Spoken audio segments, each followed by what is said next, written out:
So as you would have seen last, we dropped the engine into the car and went to go crank it over and got no crank, no fuel pump prime.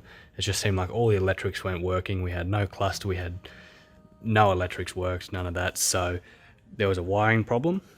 So as we went to try to figure it out, we came across a dodgy immobilizer that had been set up at some stage. So pulled out the immobilizer, still didn't go. So we made the choice to pull out the entire dash of this car and the entire dash of the factory manual car. And we went the full length in swapping the whole loom that's underneath the dash and the whole loom that runs through the firewall under the steering wheel and right through to the fuse box, through that little hole there. So I had to unpick the fuse box out of both cars, pull those both through the firewall, swap all of that over, swap the dashes. It was good in turn because it did actually delete all of the auto plugs. So now we don't want to have to worry about any auto park switches causing us trouble down the line, reverse switches. Not going to have any issues with any of those. So it does delete all of those problems and just makes the whole process easier just for the fact that we knew the other car was running. So swapped all the looms over. There you go, turned it over, started. No worries at all. So now it's just the case of putting stuff like the exhaust system back together, putting in all little brackets and little tiny mounts and stuff that we've left out, and just kind of get the whole car back together, fill up all the fluids. So we've got brake fluid to go in, clutch fluid, which will also be brake fluid. We've got coolant to go in, oil's already in the car, I've got some power steering to go in, and we've got to do some transmission fluid. So just going to top up all those kind of levels, get it all ready to go, and at least we can get the car driving then. So a little bit of work to do, and hopefully we can get this thing sent off to paint soon. So we didn't get any footage when we were pulling the dash out of both of these cars and pulling all the loom out, mainly for the fact that we were on quite tight time constraints. It was getting late at night. The main reason was because it was just kind of tight space work, wasn't a lot of room inside the cars. We didn't have enough room to kind of sit the cameras somewhere to set them up nicely. So decided just to skip it out completely and just give you a bit of a rundown of what we actually did. So to top up our transmission fluid, we have a drain bung on the bottom there, and then about halfway up the side of the gearbox is the fill bung, and both of these bungs use a 1/2 inch drive ratcheting end. So we'll put our ratchet into that top bung there, loosen that off, and then we'll be able to start pouring our fluid in. So just a 1/2 inch drive ratchet, and that'll fit perfectly into the end of our fill bung.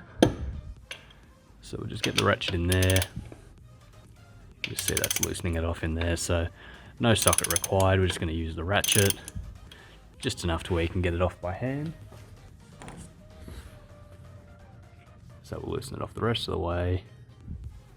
And always make sure you've just got some sort of tray or drain underneath you, just so you can catch any fluid if it does leak out. So this is the way you do check if it's full as well. By loosening off the fill bung, if it leaks out the side, you can tell that it's full. So I already know that this won't be full just for the fact that I've loosened it off. So I already know that this one won't be full just because so much leaked out when we were dropping the transmission out. The best way to fill these up is to use a little handheld pump. So this is a little handheld pump. It's just got a little nozzle on the end, and we stick that in the hole in the fill plug for the transmission, and then we just pump it through. We're going to pump out as much as the fluid that's in this pump as possible. So this is old auto transmission fluid, so won't be catastrophic, but we prefer to use our manual stuff. So we're going to pump as much of that out as we can, and then we'll start using our new oil. So I'm going to be using a Penrite Pro Gear GL5 75/85. So this is what I used on my 350Z in the diff and transmission. So nice thick oil. Penrite's always going to be one of the better brands when it comes to all oils, so highly recommend their oil. So we'll chuck some of that in, hopefully it'll only take a litre or so. So to prevent getting too much auto transmission fluid into our transmission, what we're going to do is just use this pumping mechanism, and we're just going to put this straight into our bottle of manual transmission fluid, and we're going to give it a few pumps until all the red comes through the hose and it starts pushing out. It's like a browny cleary kind of fluid. So we'll push all that out, and just so we know that we've got no transmission fluid left in the line, and we're just going to be pumping in manual transmission fluid. So I've got the end of our pump attached into the transmission, and we're just going to put our bottle of transmission fluid onto the end of the pump here, and we're just going to pump it through. So just pump using the handle there, and we'll pump all that fluid in. And what you're waiting for is, when you're pumping up your transmission, is you're waiting for the fluid to actually drip down out of the fill plug. So I'll just show you what that looks like. But you're just waiting for it to leak down, and that just shows that it is full, as the manual transmissions in these particular cars don't have a dipstick, and a lot of them won't. Mainly automatic cars are what have the auto transmission dipsticks, so you just want to wait for it to drip down out of the plug. So it's got to the point where the fluid is just dripping out of our fill hole, so pull your pump out of the way and just stick your pinky finger in there and see if you can actually feel the fluid, and that's just to double check that it is filled right up to that hole. If not, pump a little bit more in and then stick your bung back in. So once it's all full, get your plug back in, make sure you've tightened it up, and then just use some degreaser or brake cleaner and clean away all the excess fluid that's leaked out. Double check that that's all tight, and what I'm going to be doing is heading down to the rear diff and just checking the fluid in that, checking the quality of it, and if it is quite bad then I will be topping it up and completely replacing it. So I'll have a quick look and see how we go. So I've pulled the fill bung out from our diff, and straight away no fluid's leaking out, and just by feeling I can tell that it is low on fluid. So I'm going to be topping that up as well. The great thing about that Penrite gear oil is that it's actually suited for diffs as well as transmissions, and it also requires no LSD additives, so it'll be fine to use on a limited slip differential, and we don't need to add anything into it. So the same fluid can be used between the two, so it's going to use our same bottle and just top this one up like we did with the transmission. Same concept, fill it up till it leaks out of the hole and then put the bung back in. So our diff's all topped up, put the bung back in, and same deal, I've just used some degreaser just to clean away all the excess oil, just to make it look a bit nicer and to prevent anything leaking onto the ground. So that's all cleaned up. We'll give that a quick wash down with water, as degreaser needs water to kind of finish off the job. So splash a bit of water on that and then we should be good to go. So now that we've got most of our fluids done, we're going to start by bleeding out our brakes. So we've filled up our master cylinder with brake fluid. So we're going to start at our furthest corner away from the cylinder, which is this corner here. And all we're going to be doing is cracking the bleed nipple on the caliper. So right in the middle of the screen there, that's your bleed nipple. It's just got a little rubber boot on it, and it'll be like a 10mm bolt. So you pull the boot off and crack that bolt, and then it starts dripping out from there, and you're just waiting for the fluid to drip through. So our brake system has been completely bled out. So we've disconnected the system and the hoses from our old car, so there's no fluid in the system at all. And what we're doing by opening that up is the air's actually sucking all the fluid, kind of like a vacuum, through that caliper. So it's bringing it from our master cylinder and filling up all the lines right to the back.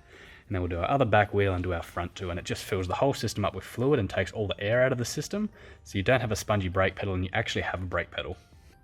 So it was a 10mm bolt, we've just cracked that, and as you can see now we've got brake fluid dripping down from the caliper, so the fluids come right through the hose to the caliper, which is good, which means it's bled up. You just want to leave it uncracked for about 10 to 20 seconds. Just keep an eye on it and watch out for air bubbles, because you're trying to get all the air out of the system. If it's still good, close it off and move on to your next one. So our brakes are all bled up, and the last little step is going to be topping up the brake fluid reservoir, and just make sure that that's all full. So we'll pop some fluid in there, and then that'll be our brakes sorted. I've also done the clutch and bled that up, which is the same kind of deal, just on the slave cylinder. Crack the nipple, let it drip out, get all the air out of it, tighten it up and just top up the reservoir. So we'll get that done. Now I've got the rear section of the exhaust on. All came as one piece because it's all been welded to bits.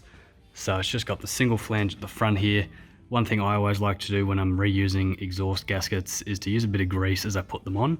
Firstly, just so you can tell how tight they are. So as you tighten it does squeeze the grease out and just shows that it is actually compressing that gasket and sealing. And it has slight sealing properties. Main reason is that if you ever pull this exhaust off again, it's not going to just rip your gasket to pieces. So that's the main purpose for the grease. But that's all tightened up now, has good clearance between our heat shield and tail shaft. So clearance all down through there, fits in quite nicely. I've also managed to get the carpet out of our other car, so we can give this a vacuum, give it a good clean up, try to get everything off it. It's going to be one of the best opportunities to clean it up as much as I possibly can. And then I'll pull whatever's remaining out of the interior of our final car, and I can pop the carpet in, put it all back together, and hopefully get it all mostly complete before paint. So the carpet's all been vacuumed out, and I vacuumed out the inside of this car, so I'm just going to lay the carpet in now, get it all seated. There's a few little things you'll have to lift up, so your middle AC box, that'll have to lift up and out of the way. Your handbrake will have to lift up and feed through a hole. You'll be feeding through carpet and that little hook at the back there. And then there's also a bolt that runs to your ECU. That'll have to lift up and out of the way. And then down in your driver footwell, there's a few bolts, mainly in the back corner there where your driver footrest goes. You'll have to pull that out of the way, and then you can chuck your carpet in, put everything over the top, and hopefully it all sits in nicely. So I've got the carpet in, tucked it in most places where it needs to go. Now I'm just kind of finishing it off by putting things like the ECU back over that little stud, and just kind of holding the carpet in all the corners. So there's a few little pieces to go in that corner there, like I mentioned earlier. Driver footwell in the footrest there, so I'll put that back in, and that'll hold the carpet all down nice and tight.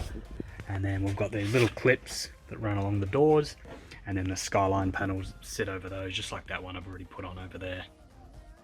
So now that I've got majority of the carpet in, starting to put the body panels back on. So put on one fender, going to try and mock up the headlights, get the front bumper on and put the other fender on, and finish off with putting the bonnet back on. Then can get it more looking like a car, and it will be ready to take straight down to the paint shop and just leave it there for hopefully a few days, and they should be able to get it back to us. And then we can just do the last kind of finishing touches and get it ready for Power Cruise. So I've got most of the front panels on, I've got both fenders, one of the headlights and the front bar on. I'm in the process of fixing up one of the headlights, just got a few broken tabs, so trying to sort that out. But for now, this is all we need for paint. Doesn't look pretty by any means at all, but it's just so we can get it down the road, just so we can get some paint on, and at least the panels are all there. And we're gonna have a rough idea of what it's gonna look like once it's done, so we'll pop the bonnet on and just gonna leave it there for today, so I'll catch you in the next one.